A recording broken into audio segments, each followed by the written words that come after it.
बद्री एक गरीब ऑटो वाला था। उसकी पत्नी रामकली लोगों के घरों में बर्तन और साफ सफाई का काम करती थी। दोनों की 15 साल की एक ही बेटी थी, तारा, जो अपाहिज थी। पर रूप ऐसा कि देखने वाले टकटकी लगाकर देखते रहते। वो अपनी कक्षा में हमेशा अव्वल लाती थी।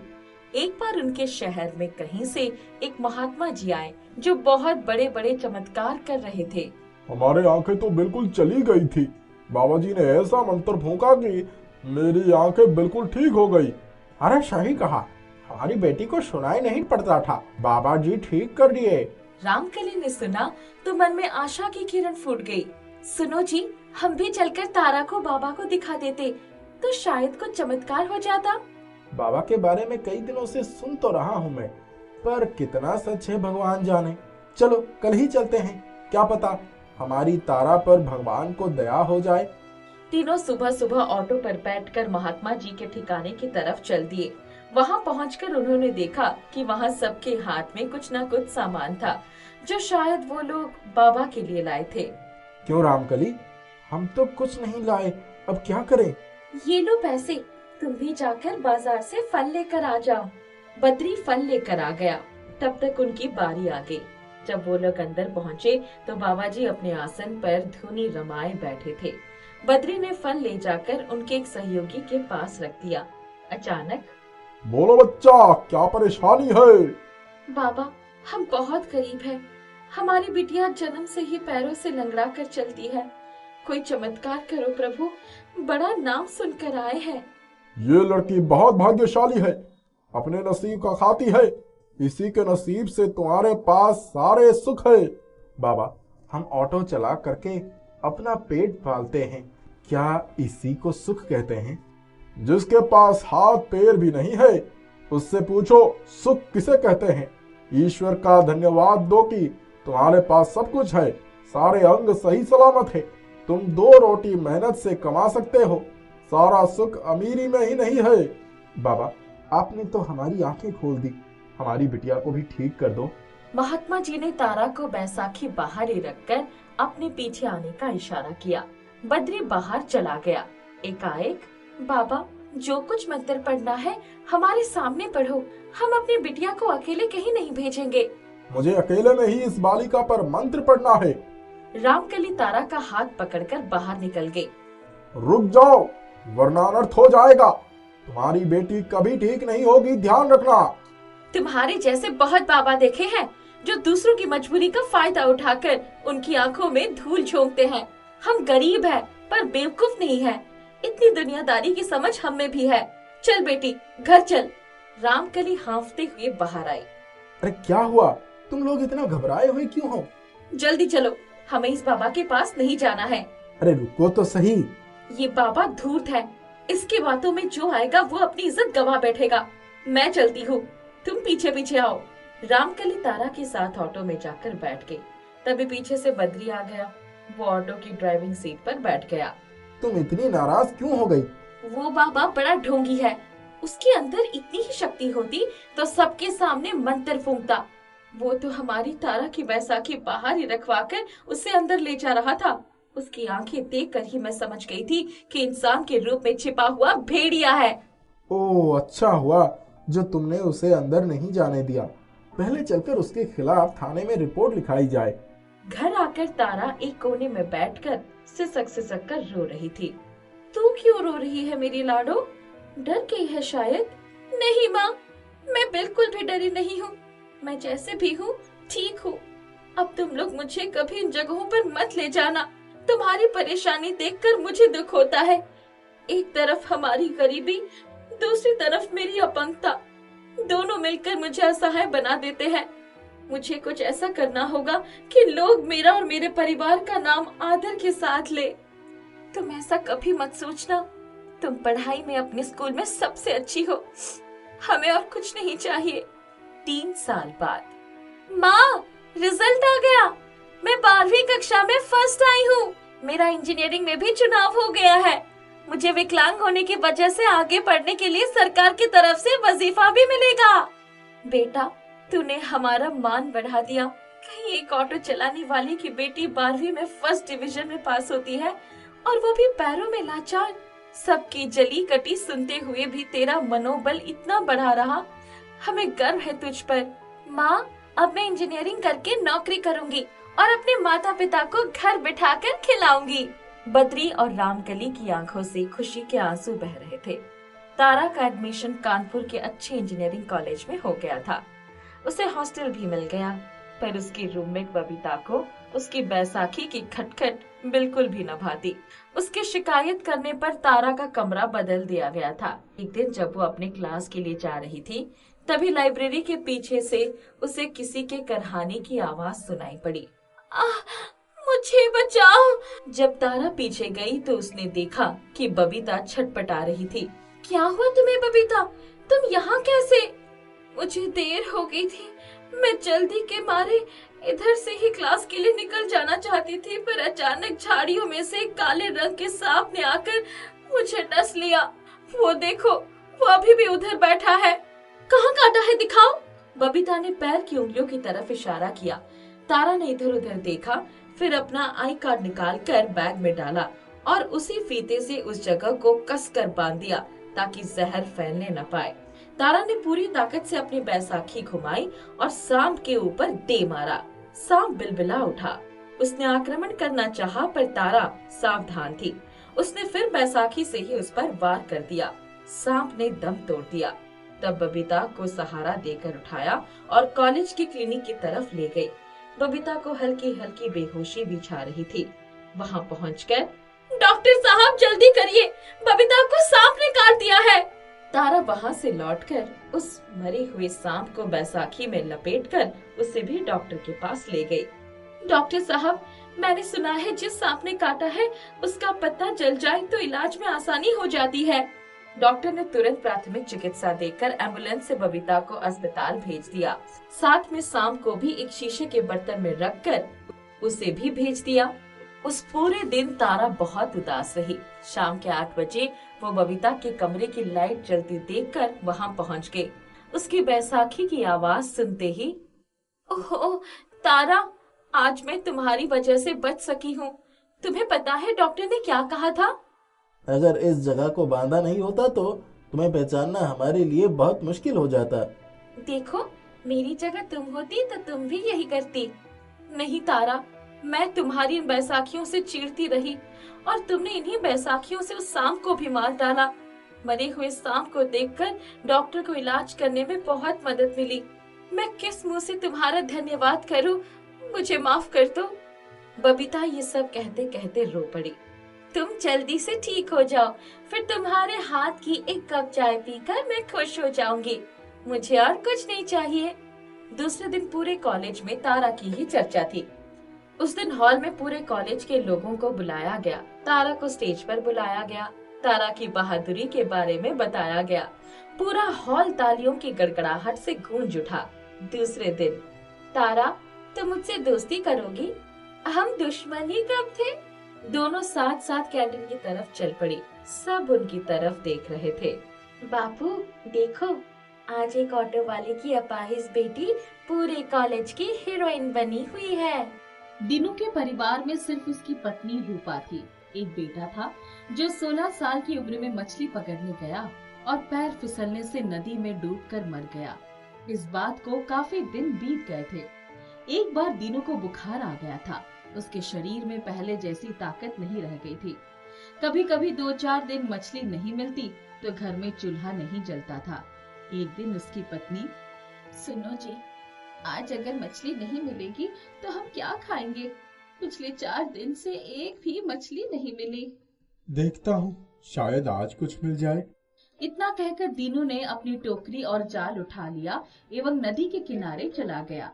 सुबह से शाम हो गई, उसके जाल में एक भी मछली नहीं आई। हे प्रभु, आज अगर मछली नहीं मिली तो मैं भी नदी में कूदकर जान दे दूंगा। उसने आंखें बंद करके ईश्वर से प्रार्थना की। अचानक उसे अपना जाल भारी लगा। जाल निकाला तो उसमें एक बहुत खूबसूरत मछली थी, लेकिन जाल बाहर खींचते ही, तुम मुझे छोड़ दो, मैं तुम्हारे काम आऊंगी। मछली रानी, इतनी मुश्किल से तो तुम जाल में आई हो, तुम्हें छोड़ दिया तो हम खुद मर जाएंगे। एक बार मुझ पर भरोसा करके देखो, तुम्हें निराशा नहीं होगी। अच्छा ठीक है, जैसे इतने दिनों काम चला लिया वैसे भी आगे भी चलाता रहेगा। उसने जाल में से मछली को निकालकर नदी में उछाल दिया। नदी में जाते ही मछली गहराइयों में चली गई। अच्छी भली मछली हाथ लगी थी, वो भी बेवकूफ बनाकर चली गई। आज रूपा घर में घुसने ना देगी। दीनू जाल कंधे पर डालकर घर की ओर चल दिया। उसने दरवाजा खटखटाया।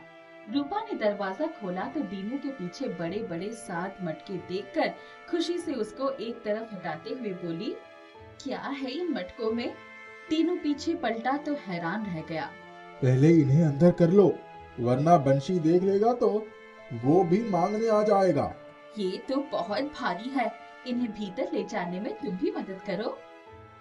दोनों मटकों को उठाकर भीतर ले गए।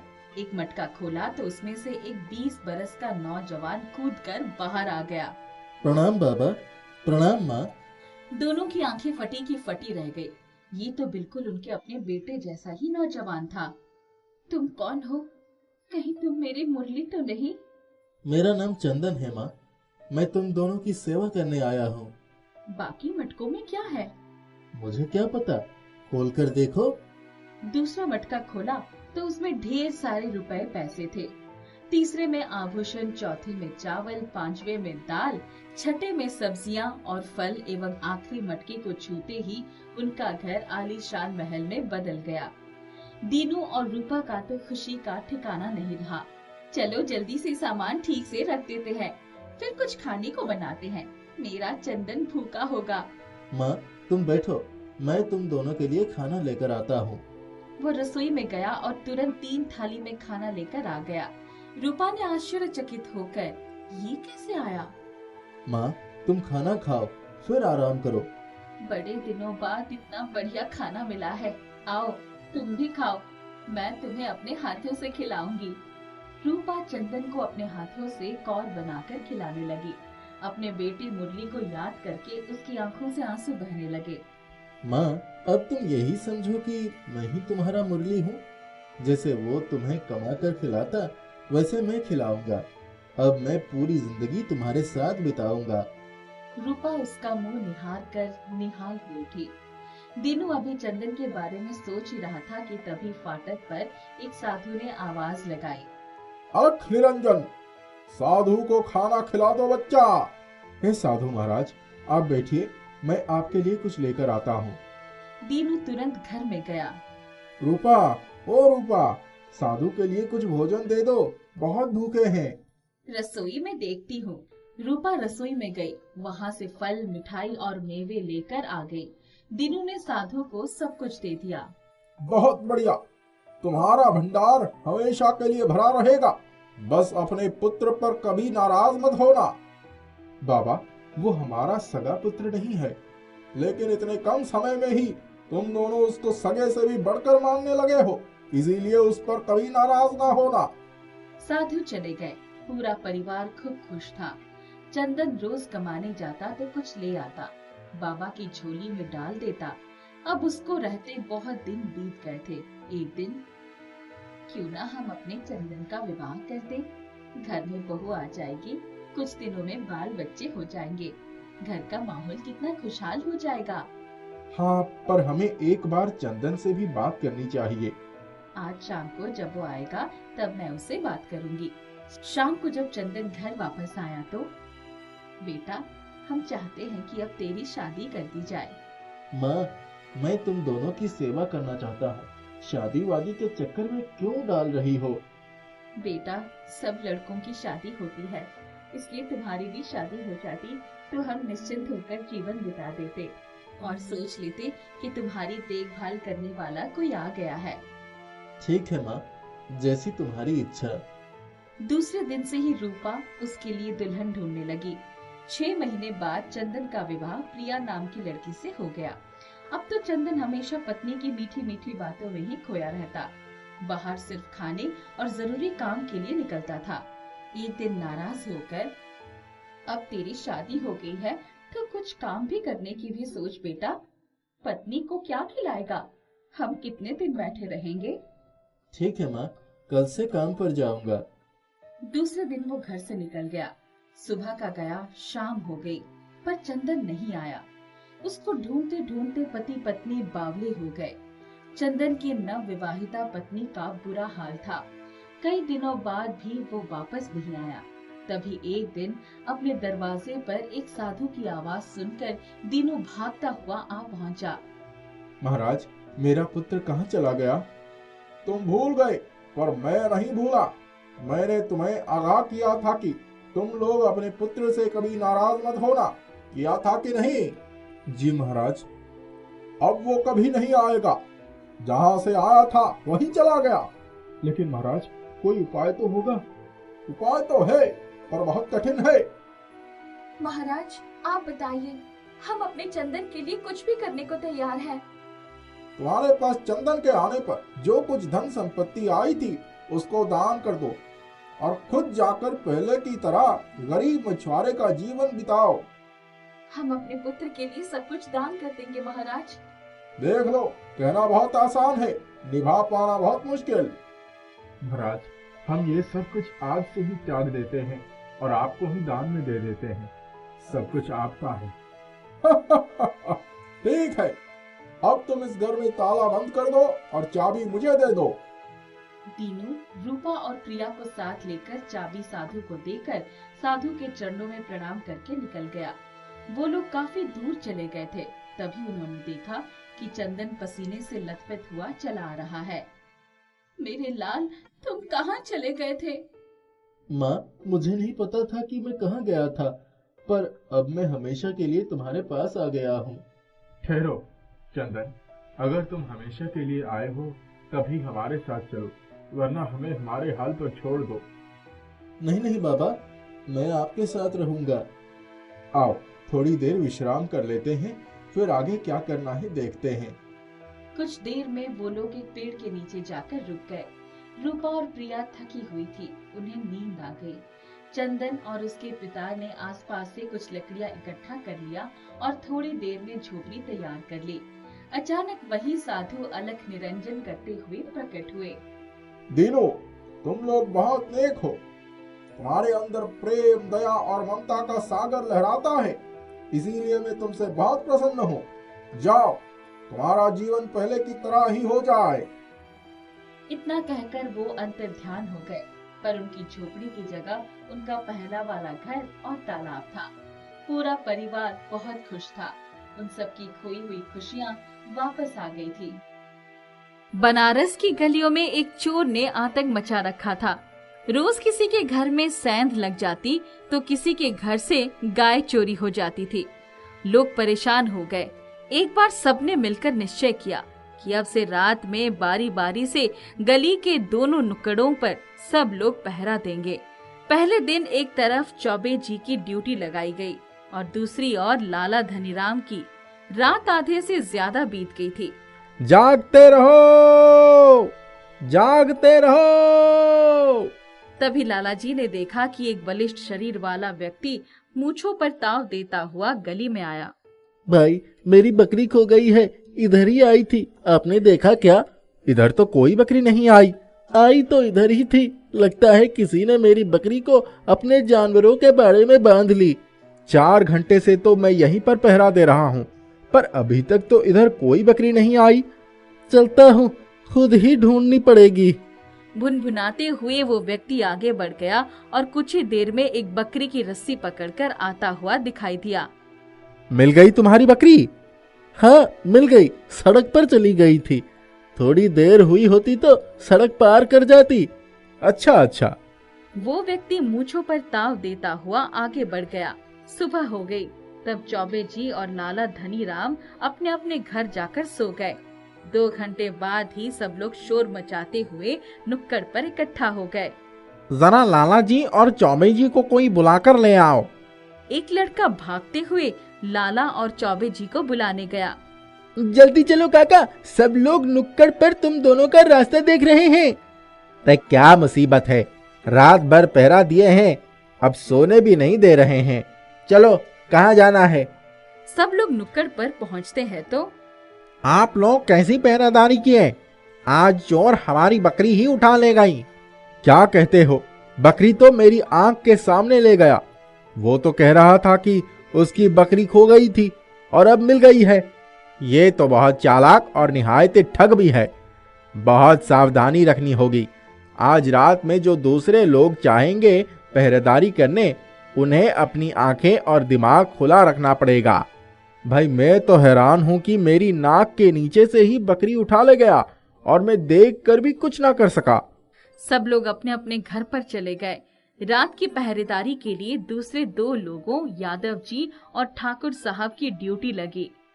भाई लाला जी, मैं तो कहता हूँ आज रात आपको ही हमारे साथ रहना चाहिए, वरना हम उसे पहचानेंगे कैसे।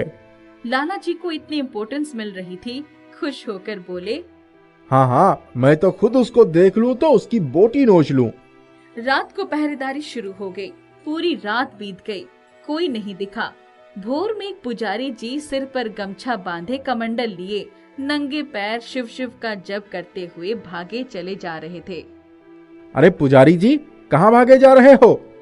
अरे शिव शिव शिव शिव, बहुत देर हो गई है, गंगा नहाने जा रहा हूँ, बाद में बात करता हूँ। अब आप सब सो जाइए, सुबह हो गई, अब थोड़ी चोर आएगा। हाँ भाई चलो, अब सोया जाए। अरे मैं लुट गया, बर्बाद हो गया। अरे क्या हुआ भाई?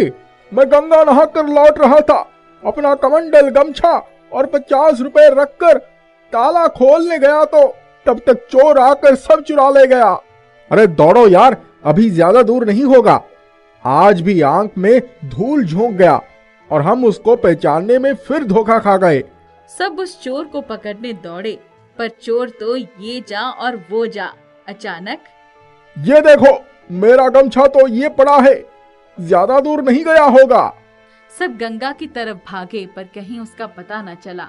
लौटते समय उन्होंने देखा कि एक पागल सा दिखने वाला आदमी सीढ़ियां बना रहा था। ये सीढ़ियां कहाँ जाने के लिए बना रहे हो भाई?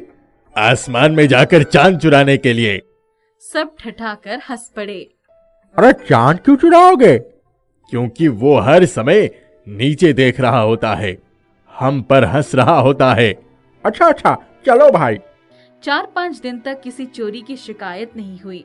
उस पागल से दिखने वाले व्यक्ति ने, जो कि वास्तव में चोर था, आसमान तक सीढ़ियां बना डाली। उसने एक चमगादड़ पकड़ी और अपने लिए कुछ खाना बांधकर चमगादड़ को लेकर सीढ़ियां चढ़ने के लिए तैयार हो गया। अरे भाई खुद तो जा रहे हो, इस चमगादड़ को कहाँ ले जा रहे हो? यही तो मेरा सहारा है। चांद को पकड़कर लटक जाएगा, उसको छोड़ेगा ही नहीं, तभी तो मैं चांद को ले पाऊंगा।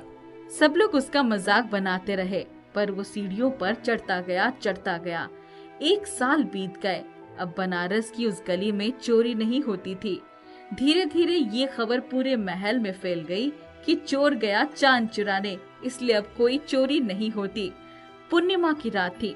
चांद अपनी 16 कलाओं के साथ आसमान में चमक रहा था। अब तो चांद देखने भी लगा है। आज चमगादड़ को चांद को लाने के लिए भेज दूंगा। आखिर इतने दिनों से अभ्यास करा रहा था उसको, अब तो वो मेरी भाषा भी समझने लगा है। चोर ने चमगादड़ के कान में कुछ बोलकर उसको चांद की तरफ उछाल दिया। चमगादड़ ने जाकर चांद पर लटक गया और चांद को लेकर चोर के पास आ गया। ये हुई ना बात। चोर हाथ में चमगादड़ पकड़े हुए सीढ़ियां उतरता हुआ धरती की तरफ चल पड़ा। पूरी धरती पर चांद के गायब हो जाने से त्राही त्राही मच गई। चोर को लौटते समय 2 ही दिन लगे। घर में जा, कुछ है खा पी ले, फिर अपने जंगल में चले जाओ। ये चांद अब छोड़ दो। चमगादड़ चांद को छोड़ना ही नहीं चाहता था। चोर ने बहुत कोशिश की, पर चमगादड़ उसको पकड़कर लटक ही रहा। टस से मस भी ना हुआ। तब मैं भी हार मानने वाला नहीं हूँ, नहीं जाती तो ना जाए। अपने घर को म्यूजियम बना देता हूँ। जिसको भी चांद देखना है, टिकट ले आओ, चांद देखो। दूसरे ही दिन उसने ऐलान कर दिया कि जिस किसी को धरती पर चांद देखना है 20 रुपए दे और चांद देख ले। पूरे गंगा तट पर आने वाले लोग उसके घर दिन रात चांद देखने आने लगे। 15 दिन में उसके पास धन का अंबर लग गया। लेकिन एक समस्या आ गई थी। धीरे धीरे चांद का आकार छोटा होता जा रहा था और अमावस्या आते आते तो चांद बिल्कुल नन्हे तारे के आकार का हो गया। जब उस दिन लोग चांद देखने आए तो चांद बीमार हो गया है। कुछ दिनों के बाद जब ठीक हो जाएगा तभी दिखाई पड़ेगा। हमें तो आज ही देखना है, हम इतनी दूर से आए हैं। तब तक चमगादड़ ने चांद को छोड़कर उस आदमी के सिर को पकड़ लिया। लोग डरकर भाग गए। भाई, ये कोई जादूगर लगता है, हमें इसके घर में चलना चाहिए। सब उसके घर में जबरदस्ती घुस गए और चुपचाप उदास होकर बैठ गए। जैसे ही उन सबकी नजर चांद पर पड़ी, अरे भाइयों, चांद कोई बीमार नहीं है। आज अमावस्या है ना, इसीलिए इसका आकार छोटा हो गया है। कल ये फिर अपने आकार में आ जाएगा। मैंने चांद चुरा कर ठीक नहीं किया। जिसकी जगह जहां होती है उसे वहीं रहना चाहिए। मेरी छोटी सी सनक के कारण पूरी धरती अंधकार में डूब गई है। चमगादड़ भी जा चुकी है। मेरे पास भी अब काफी पैसे हो गए हैं। मुझे चोरी चकोरी छोड़ देनी चाहिए। अपना ध्यान किसी काम में लगा लेना चाहिए। यही सोचकर उसने छत पर जाकर चांद को छोड़ दिया। चांद इतराते हुए आकाश में जाकर चमकने लगा। धन्यवाद मेरे दोस्त, मुझे छोड़ने के लिए। आज तक मुझे किसी ने खेद नहीं किया था। धरतीवासी फिर खुश हो गए। चोर ने अब चोरी छोड़ दी थी।